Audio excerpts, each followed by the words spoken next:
આંબલીના વૃક્ષને બદલે તુલસી. ઘનશ્યામ ઘેર આવતા હતા ત્યારે નારાયણ સરોવર ઉપર ભક્તિ માતા, સુવાસિની ભાભી, ઇન્દ્રાણી વગેરે નહાતા હતા.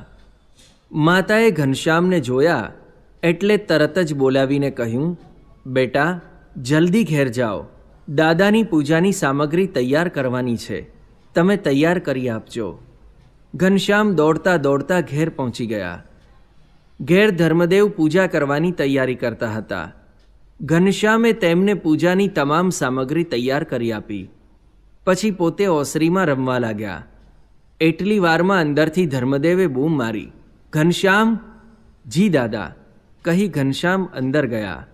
ધર્મપિતાએ કહ્યું, બેટા તુલસીપત્ર જલ્દી લઈ આવો.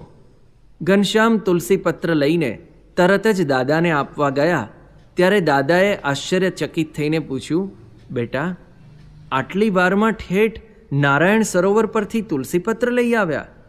ઘનશ્યામે હસીને કહ્યું, દાદા તુલસીપત્ર તો આપણા આંગણામાં જ છે. દાદાને આ વળી નવી વાત લાગી. તેમણે કહ્યું, આપણા આંગણામાં તો આંબલીના ઝાડ છે, તુલસીપત્ર તો નારાયણ સરોવર ઉપર છે.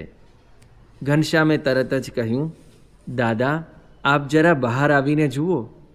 ધર્મદેવ બહાર આવ્યા તો આંગણામાં જ આંબલીને બદલે તુલસી પત્રના છોડ તેમણે જોયા.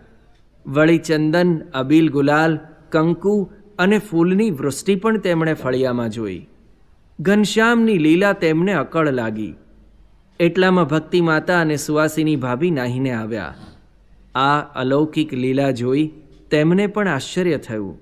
ધર્મદેવને તેમણે પૂછ્યું, આંગણામાં આટલું બધું કંકુ કોણે વેર્યું અને વળી આટલા તુલસીના છોડ ક્યાંથી?